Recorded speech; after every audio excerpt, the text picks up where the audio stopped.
Alright, Barry, I get it. It's not the best drawing in the world, okay? But you could still be at least a little appreciative, alright? I took a whole 75 seconds out of my day yesterday to draw that for you. You could at least say thank you. Just a little bit of thanks. That's all I ask. And you know, it's also... Oh God. What is that? That is not lemon iced tea. That's peach iced tea. Ah! God, why? Everybody knows lemon is the superior kind of iced tea. It goes lemon, then lime, then raspberry, and then peach on the very bottom. Oh, God. Why would we even have peach iced tea on the... Oh, we're talking about Momo today. That's right. Okay, fair enough. All right. I see what we're doing there, Barry. You slip peach iced tea into my... You do that again, I'm kicking you out. Okay, so, Momo. Now, here's the thing. What's Momo gonna be up to in this arc? Because, you know, he's an integral part of this whole mess. I mean, he's actually kind of the keystone if you really think about it. The whole point is that he is the son of Kozuki Oden. He is the rightful heir to, you know, the shoguncy? He's the rightful heir to the shoguncy in Wano. So the idea is that the Straw Hats and the Heart Pirates and the Minks and the Samurai, they're all gonna get together. They're gonna defeat Kaido. They're gonna get rid of Orochi. And then Momo is going to sit on the Iron Throne. You know, here he lies, Lord Momo, first of his name, king of all the regions of Wano and Onigashima, thereabouts, you know, and Mount Fuji, okay? But is that really all Momo's going to be part of here? Is like that's his only importance to this story, is that he's just there so they have somebody to put on the throne after Kaido is defeated, or is he going to be relevant to this story in another way? It seems to be that Oda does have a plan for him, okay? We got to see, you know, a few scenes with Momo throughout Wano where he's training up with his sword skills a little bit. We know he was training with Zoro for a while because Zoro's group got to Wano a little bit before Luffy's, and then eventually Momo chose to stay behind at Zou to kind of convene with Zunisha to figure out what was going on there. We still don't know what the whole result of that was, if Momo did succeed in communing with Zunisha and learn some new things from Zunisha, or if he couldn't communicate with him at all, or if it was limited. We don't know really what that was about, but we know that when Momo got to Wano, they eventually started training up with Zoro and everybody there. That's where Momo learned that Snatchu saying, because Zoro learned it from Koshiro, and he just passed that down to Momo there, even though Zoro doesn't use it very often. Momo, of course, talked about his sister, Hiyori, so they're going to be reunited, of course, after the whole battle is over. Momo said he doesn't want to see her until after everything's taken care of there. Probably the most important moment with Momo so far in the manga is when they were at the prison. Okay, so they arrive at the Udon prison, Big Mom bursts in and everybody, it goes crazy. After everything kind of calms down, you have the scabbards, you have Raizo and you have Kiku Nojo there to kind of let all the prisoners know that this prophecy that Lady Toki spoke about 20 years ago is real. It's not just a silly fantasy, okay? The scabbards have returned, it's been 20 years, and it's time for them to rise up. Kawamatsu's there, Luffy's there, he saved a lot of people at the prison, they beat down all the guards, Queen is gone, so they figured this is the time to rally, and, you know, Hyo is there as well. But there's still something missing, you know, there's something missing to inspire them, and the thing that Hyo was curious about was what was going to happen afterwards. Hope, basically. So it's like, okay, we might have a chance at breaking out of this prison, we might even have a chance at taking on Kaido, but what happens after that? You know, what's the future of Wano after this is all taken care of? Because Wano is still in a pretty sorry state right now. That's when Momo steps in, and all of the prisoners immediately recognize who he is as the son of Kozuki Oden, and they all start to lay prostrate and bow to Momo. And it's kind of a really kind of simultaneously like a hopeful moment for the series and for Momo, and at the same time kind of depressing, because Momo realizes that they are not bowing to me because I'm just an 8-year-old kid. They're bowing because they see my dad in me. And from everything that we've seen about Odin so far, yeah, can you imagine being that guy's son trying to live up to the magnificent Chad amongst Chads that Odin was? Like, Odin was able to kill a bear with a rock at age 4. I'm thinking Momo probably doesn't have that kind of accolade going for him, you know? I'm feeling like Momo, from what we've seen so far in the story, okay, what are Momo's abilities here? What has he got? All right. Well, he has the power to turn into a dragon, which, okay, I mean, it's a small dragon, but it's still a dragon, all right? Momo's a dragon. He's also 8 years old, so maybe the older he gets, the dragon will also proportionately grow to the point where he can maybe be as large as Kaido, and he can breathe fire, all right? So he's definitely got that going for him, all right? He's got that skill. He also has the incredibly powerful ability to be able to nuzzle into Robin and Nami's boobs whenever he so desires. Honestly, that's probably more impressive than the dragon feat, if we're being straight up. It's just like, let's see here. The ability to transform into a dragon and to soar in the sky, or at least create little poofy clouds so you can climb on, and, that's one thing. Or the ability to just, like, take a bath with Robin and Nami and sleep with them in their beds whenever you so desire. Yeah, that's a little bit more proportionally better, okay? So that's what Momo's got. I mean, beyond that, he's got a little bit of sword skills with him, but keep in mind, once again, he's 8. I'm feeling like it's not gonna go down where Momo is gonna get the coup de grace on Kaido. Where, like, Luffy and Kid and Law and everybody, all the samurai Kinemon's there, they all beat down Kaido, and he's like, ugh, he's reeling! Momo, go! And Luffy just picks up Momo, and he's like, hey, you have to be the one to finish this fight. Momo's like, wait, what?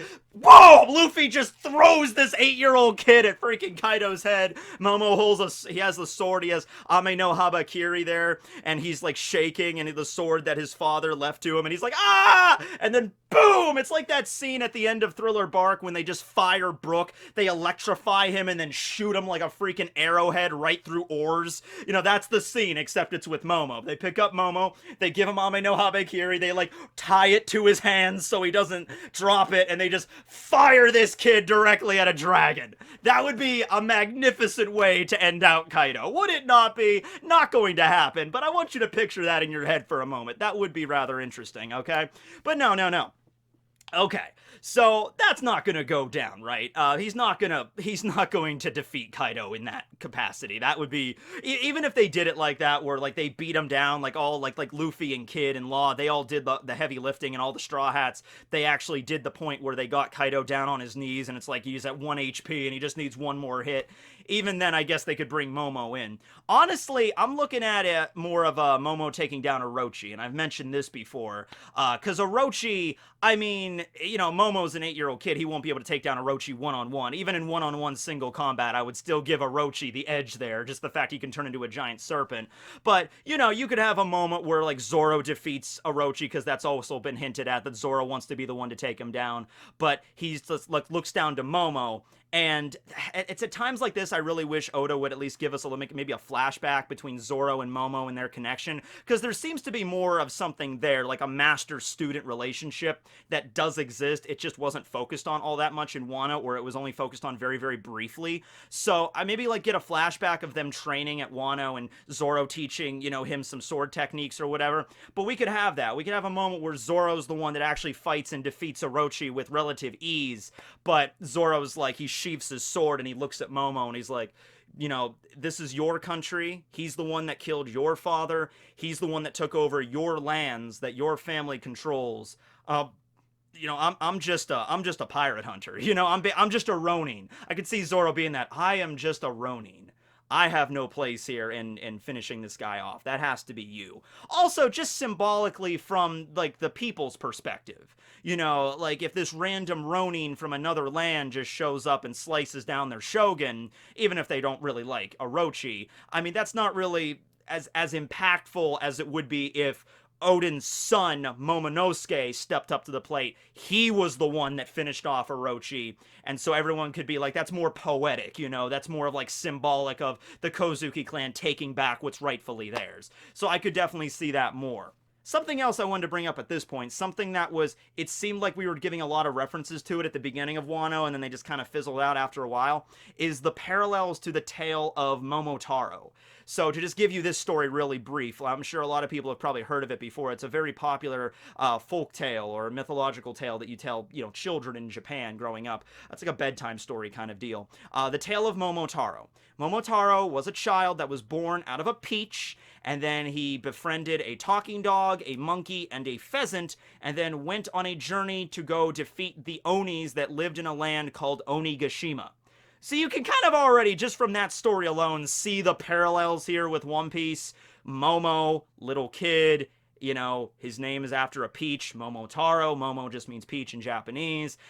Befriending animals as he goes, going to a land called Onigashima, a land full of Oni. Onigashima is an island that exists in, you know, the border of Wano. So you see the parallels there. At the very beginning of this arc, you met Tama, who had the power to create Dango, and she has a Koma Inu, a dog, and Hihimaru, a baboon, be her servants. The pheasant has yet to appear yet. So at the very beginning of Wano, I'm like, okay, that's obviously the reference we're going with here. But then after the references, after we get to see the Koma Inu and Hihimaru, and after they reference Onigashima, the references kind of, you know, fizzle out at that point.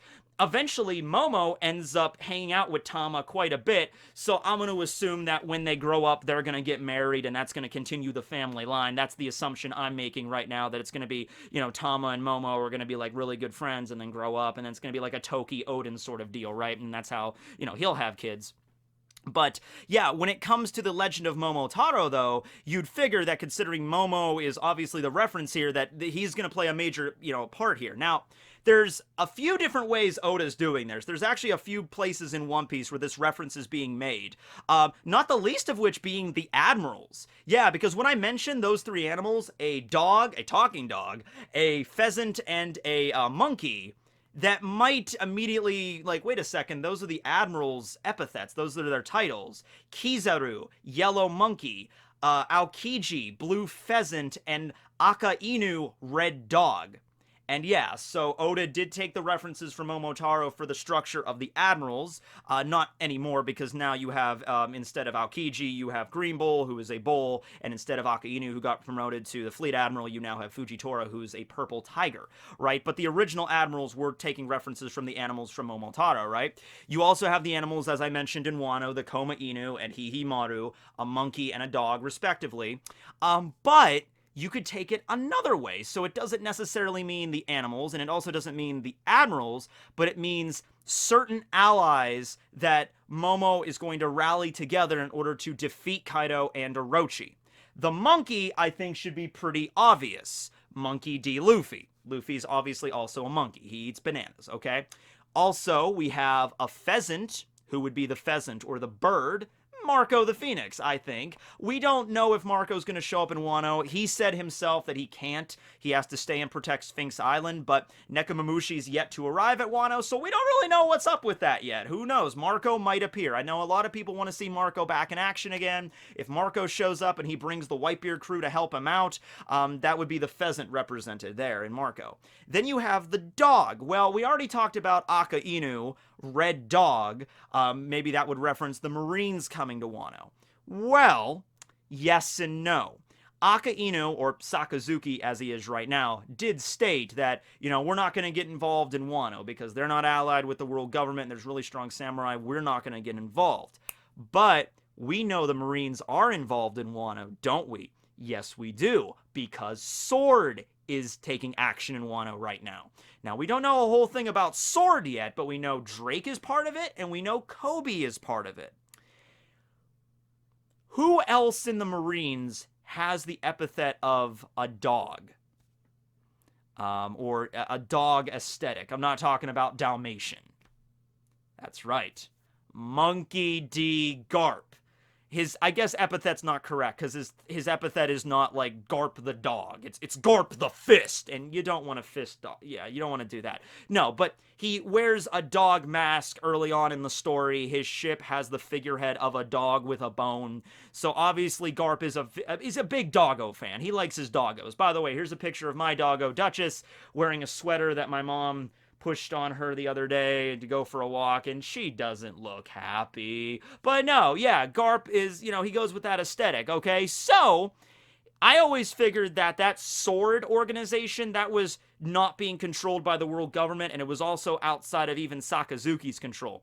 I always pictured Sword as a little, like little subdivision of the Marines that was started by Sengoku years ago.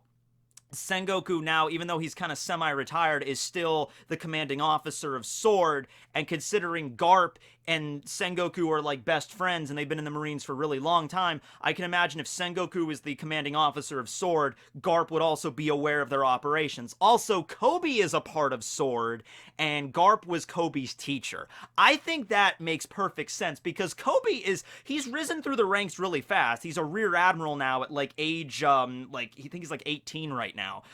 So he's pretty young, but the fact that he got as far as he was, it might have just been because of raw talent, but it also might have been because Garp was kind of like pushing him along. And I can imagine Garp going up to Kobe and being like, hey, Kobe, you know, I got this special organization, kind of top secret level stuff here, so you got to keep your mouth shut about it. But I think you'd be perfect for this operation. And Garp recruited him into Sword. Kind of one of those things where it's like, yeah, you have to have certain connections in the Marines. They can't just trust anybody to join Sword, because they might be somebody that's like strong alliance with Sakazuki or the world government. You can't just bring anybody into Sword. But, you know, if Sengoku started it while he was the fleet admiral years ago, because he was fleet admiral for a number of years, and then Drake is part of it now because he has the whole past there with, you know, he knew pirates, and so it would make more sense for him to turn pirate because people would believe it because his dad went pirate, but in fact he's still a member of the Marines. So that makes sense for Drake to be a part of that organization. But the only reason I can see Kobe joining up is if Garp like vouched for him, which also means Garp is part of this organization. So we could have Luffy bringing the Straw Hats representing the monkey, Marco bringing Nekomamushi and the Whitebeard pirates representing the pheasant, and then Garp representing the talking dog that brings Sword to Wano, which Smoker and Tashigi might also be part of. It seems like the main goal of Sword is to learn and learn about the Yonko and figure out a weakness and take them down from within. That seems to be the goal of Sword. So I think that's the other reference that we might be going with here, okay? I would want to see Momo do something in this fight. I really, considering we've been with Momo since Punk Hazard, I'd really have him not just be like the shivering child in the background, like, I'm too afraid to fight. I mean, you could have a moment with that, because Momo has never been in an actual straight-up, like, war before. He's a little kid. You know, he's endured a lot of crazy stuff throughout the recent events with Punk Hazard and Dressrosa and everything, but he's never been in a battle straight up like this, where the Beast Pirates come pouring out of Onigashima, all transforming into animals, like, rah! And the samurai are all like, ah! And Momo's like, ah! Okay, this is a little bit intense here. But, you know, you could have a moment like that. You could also have a moment with, like, reassurance and stuff where it's like, you can do this, Momo. And Momo stands up to fight, too, and takes somebody out. Not sure who that person would be, but we could see where this goes. I mean, I'm not saying Momo has to do it 100% on his own. He can have help. He can have one of the scabbards, like, help him out a little bit with that. But I do want to see Momo have a confrontation with Orochi and maybe deliver the coup de grace on Orochi. I think that would make sense considering the Kozuki clan are taking over again. I also don't see Hiyori as being the one that's going to take the position up. I think it's just because it's been set up for so long that Momo is the rightful heir. We're going to see Momo take up the position as the next shogun. And, you know, he's going to start at, you know, at a young age, he'll have, like, Kinemon as, like, his advisor or something because he's really young, but then he'll grow up, and he might not be, like, as brutally strong as his dad is at his age now. He's not as strong as Odin when Odin was 8. He doesn't have all these crazy accomplishments as Odin, but he's got to figure out some way to stand on his own 2 feet and not live in his father's shadow is a big deal there. I mean, that's another thing for why, like, you know, Odin, if he turns out to be alive, you know... I'm an idiot. If Odin turns out to be alive, that's all well and good and everything. But, you know, that does kind of take, oh yeah, Odin is alive, he's gonna be the new shogun now, and Momo is just kind of like, oh yeah, but I'm here too. He's like, yeah, but Odin's alive, yeah, so maybe in that sense I don't want Odin to be alive in the present storyline, because if he is, that kind of like, okay, well, what's Momo even doing here then? You know, Odin's still good, he's ready to go, and he'll be the shogun now. I mean, I guess, you know, the fact that his dad is still alive and he can raise up Momo to be a proper shogun and all that stuff, but it kind of like, I feel like that would vastly take the spotlight away from Momo, who Oda has been trying to focus on since Punk Hazard as being like this integral part of, you know, ruling over Wano after Kaido is defeated. Like, Momo is kind of important. If Odin's around, you can just say, oh yeah, Odin's gonna be the new shogun, and then he's gonna raise up his son, and then his son will take over after Odin dies in like a million years. Odin will never die. So yeah, I'm kind of dubious as how that would actually work out, but we'll see where it goes, right? We'll see where that happens. Oh, I just thought of something else too. I'm not sure if this is even possible, but what if Odin? It's revealed that Odin is not dead. He survived, but he does end up dying fighting against Kaido. He doesn't get killed by getting dunked into a pot of water, like, because that couldn't defeat Odin. Odin is too much of a badass for that. But if he comes back and he's like, I'm alive now, and I'm going to use my power to defeat Kaido, and it's like Kaido and Odin both die, and you know, he won, but it's like, okay, my son, I shall now leave this will of the Kozuki clan to you. You know, and then that would be like a final, at least Momo got to hear like his dad's final wishes and final words and everything. And then Momo picks up Ame no Habakir and he's like, Shing, yes, father, I will bring on the legacy of our clan. You know, like that's something like that. I will carry this on until my dying day. I will be the next shogun. Give him a little bit more confidence, if nothing else, right? Because that's what Momo's kind of lacking right now.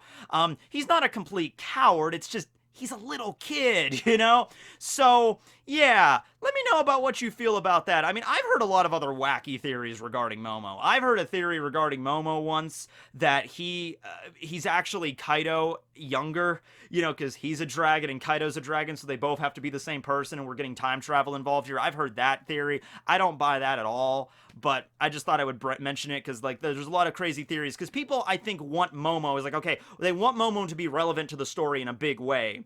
They want like some big twist to happen involving Momo, so it's like, what's it going to be? What's Oda going to do with Momo's character that's going to be a big deal? You know, also, I mean, just to bring it up from a perspective of battle, you know, bringing this little kid into an actual war and having the fact that, oh no, Momo needs to survive this in order to become the next shogun.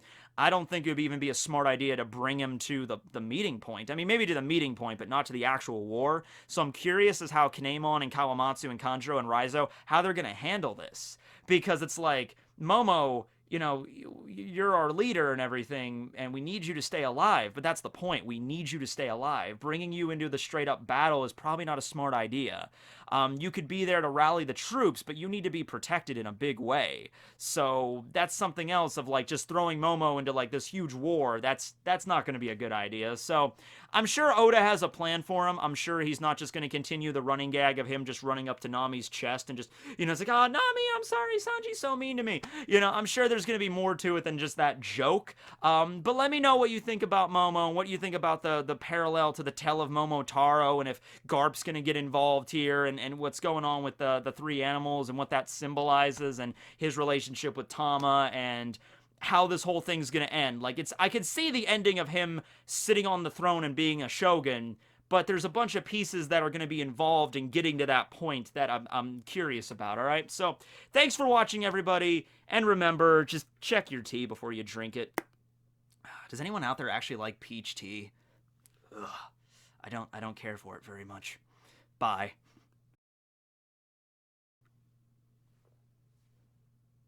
Okay. Full disclosure. Peach tea is actually okay. All right? The kind of tea that I actually cannot stand, raspberry. I can't stand peach. I can drink. It's fine. I don't prefer it, but it's okay. Raspberry, hate the taste. Don't like it. Take that whatever you will.